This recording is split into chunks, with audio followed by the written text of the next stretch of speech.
Salam sejahtera semua. Saya Cikgu Yang Izam. Bertemu lagi pada hari ini. Untuk hari ini cikgu akan mengajar berkaitan dengan bab 8, iaitu daya dan gerakan. Cikgu akan masuk 8.2, iaitu kesan daya. Dan akan membincangkan berkaitan dengan tuas. Apakah dia tuas? Tuas adalah satu mesin ringkas. Mesin ringkas yang tidak ada motor. Tuas adalah alat yang membantu kita untuk mengatasi suatu beban dengan daya yang dikurangkan.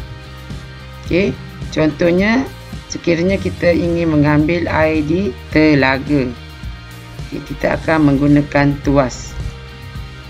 Dan yang kedua adalah contohnya kereta sorong. Ini adalah dua contoh menggunakan prinsip tuas. Kalau kita lihat, sistem tuas membolehkan beban yang berat dipindahkan dari satu titik ke titik yang lain dengan menggunakan daya yang kecil. Ini mengurangkan tenaga yang digunakan. Antara contoh tuas seperti kacik kekeras, pukul tuil, pembuka botol, pemotong kertas, gunting dan jongkek. Ini adalah alat kacik kekeras. Ini adalah pembuka botol, pengacik kertas. Seterusnya contoh tuas seperti pengacik kuku.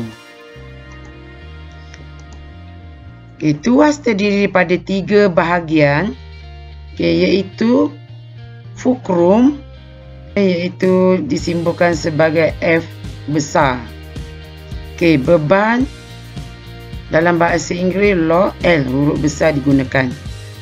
Dan akhir sekali daya. Daya effort disimbolkan sebagai E besar. Apakah daya? Saya telah bincangkan sebelum ini. Tolakan dan tarikan yang dikenakan pada palang. Manakala beban adalah objek yang hendak digerakkan. Fulcrum adalah titik sokongan yang tetap. Kalau kita lihat palang ini, ini adalah fulcrum, digambarkan dengan bentuk 3 segi. Log ataupun beban, dan ini adalah force. Mari kita kenal jenis-jenis tuas, iaitu kita mulakan dengan tuas kelas pertama, di mana fulcrum terletak di antara beban dan daya. Beban dan daya bertindak pada arah yang sama. Untuk memudahkan kerja, jarak daya dari fulcrum perlu lebih besar daripada jarak beban dari fulcrum. Contoh alat tuas kelas pertama seperti plier, di mana fulcrum berada di bahagian engsel ataupun skru. Beban di hujung dan daya adalah tempat pemegang plier tersebut. Seterusnya, kalau kita tengok pada palang, fulcrum berada di antara beban dan daya bagi tuas kelas pertama. Mari kita bincangkan contoh tuas kelas pertama yang lain.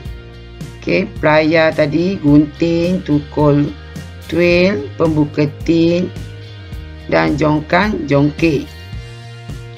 Okey, gunting di mana ini adalah fulcrum.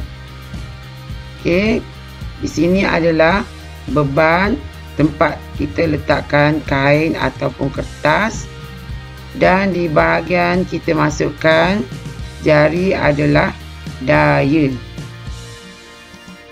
Okey, begitu juga dengan pelayar.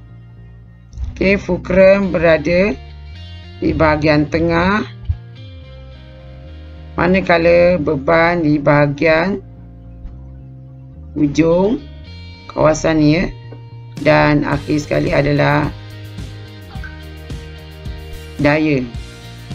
Okey, tempat pemegang untuk mengacik sesuatu beban.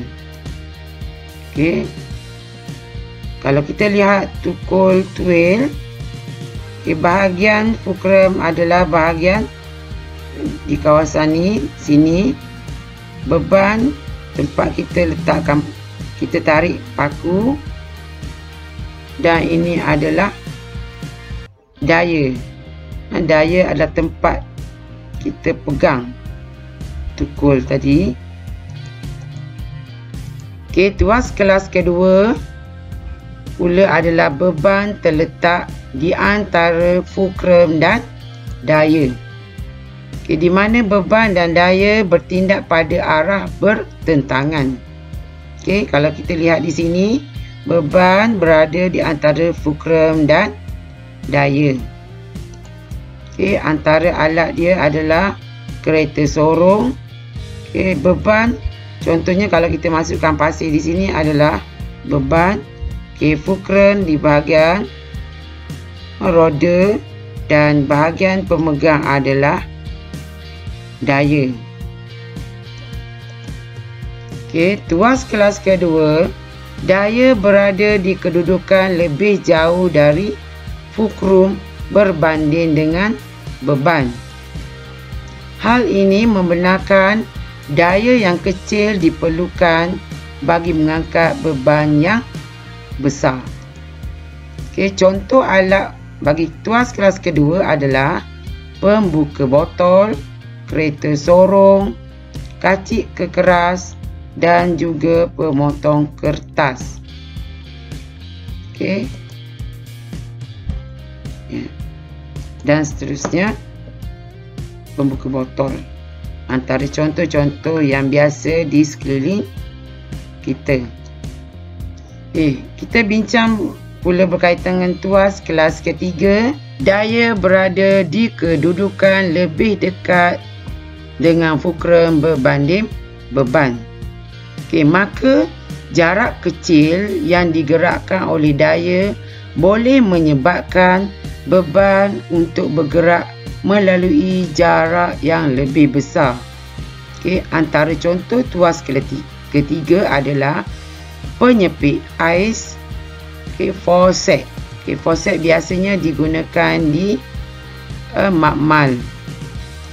Penyapu, joran, pisau, lengan manusia, dan juga kayu golf. Okey, ini adalah pengepit ais. Okey, kita lihat contoh-contoh lain. Forcek. Okey, kalau kita tengok forcek sini adalah beban.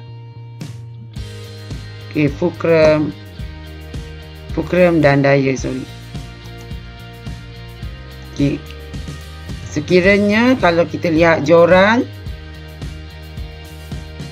tali adalah untuk mengikat beban, mengangkat beban. Okey, batang joran adalah fulcrum. Batang joran adalah daya, dan fulcrum adalah di bahagian bawah mesin joran ini. Okey, mari kita bincang berkaitan dengan kelas-kelas tuas dalam bentuk gambar rajah. Okey, tuas kelas pertama, fulcrum berada di antara beban dan daya. F berada di antara beban dan daya. tetapi L dan E dalam arah yang sama. Mari kita lihat anak panah. Kedua-duanya adalah ke bawah. Okey, manakala tuas kelas kedua, L berada di antara F dan E. Okey, ini adalah fulcrum. Ini adalah daya. L dan E ataupun L dan E dalam arah bertentangan. Okey, E ke atas, L ke bawah. Okay, dan tuas kelas ketiga adalah E berada di antara fulcrum dan beban. Okey, dan kalau kita lihat L dan E dalam arah bertentangan. Okey, L ke bawah, E ke atas. Okey, saya ingatkan lagi sekali kepada pelajar, L adalah beban, E adalah daya. Okey, apakah momen daya pula? Okey, daya yang dikenakan untuk memutarkan objek pada satu titik. Kesan pemutaran ini dikenali sebagai momen daya. Okey, magnitud momen daya bergantung kepada yang pertama, jarak tegak D, iaitu jarak dari tindakan daya ke fulcrum. Okey, nanti saya akan tunjukkan sebentar lagi apakah dia D. Manakala magnitud daya yang dikenakan adalah disimbolkan sebagai F. F besar. Okey. Okey, ini adalah D, jarak tegak, jarak dari tindakan daya ke fulcrum. Magnitud daya adalah F. Okey, momen daya ini ditakrifkan sebagai momen daya ataupun dikenali sebagai unit N besar M Newton meter, jarak tegak dari fulcrum ke daya, iaitu dalam unit M didarab daya dalam unit N besar. Okey, unit SI bagi jarak tegak dalam meter, iaitu disimbolkan M kecil. Unit SI bagi daya adalah Newton, N besar, maka unit bagi momen daya Newton meter. Okey, Newton meter N M. Okey, seperti yang saya tunjukkan tadi. Okey, kita lihat penyelesaian masalah. Okey, contohnya momen daya 50 Newton, daya 0.2 meter adalah ditukar daripada 20 cm, iaitu jarak tegak daripada fulcrum ke daya. Okay, hasil darat tersebut kita dapati hasil adalah 10 Newton meter. Okay, hukum tuas adalah menyatakan bahawa apabila tuas berada dalam keadaan seimbang, hasil darat beban dengan jarak beban dari fulcrum adalah sama dengan hasil darat daya dengan jarak daya dari fulcrum. Okey, mari kita lihat persamaan ini. Beban N, unitnya darab jarak beban dari fulcrum M, sama dengan ataupun persamaan daya dalam Newton didarab dengan jarak dari fulcrum juga dalam meter. Okey, unit bagi kiri dan kanan mestilah sama. NM sama dengan NM. Okey, antara penyelesaian masalah, berapakah nilai daya yang diperlukan untuk menaikkan beban seberat 30 kg. Okey, ini adalah daya yang dikenakan. 60 cm adalah daya ke beban. 100 meter jarak daya ke fulcrum. Okey, nilai daya yang diperlukan untuk menaikkan seberat 30 kg. Okey, penyelesaiannya adalah beban darab jarak beban sama dengan daya darab jarak daya. Okey, beban. Okey, 30 darab 10. Kita mestilah tukar kepada Newton. 30 kg mesti didarab 10 untuk dapatkan nilai dalam Newton. Okey, didarabkan 40 cm. Okey, di mana kita tolak jarak daya dan fulcrum ditolak dengan jarak daya ke beban. Okey, 100 tolak 60 kita dapat 40. Okey, sama dengan daya. Okey, ini yang ditanya. Darab 100 cm iaitu jarak daya. Ini kita pindahkan 100 ke sebelah sini. Saya dapatkan daya di sebelah kiri. Okey, daya sama dengan 300 Newton iaitu hasil darab 30 darab 10. Okey, didarab 40 cm. Okey, 100 ini kita letak di bawah sebagai kita bahagikan 100. Hasil darab adalah 120 Newton. Okey, penyelesaian masalah kedua adalah tentukan jarak X dalam tuas berikut yang berada dalam keadaan seimbang. Okey, mari kita lihat. Jarak daya adalah X. Jarak beban adalah 40 cm. Okey, dikenakan daya 16 Newton dan beban sebanyak 80 Newton. Okey, bagaimana penyelesaiannya? Okay.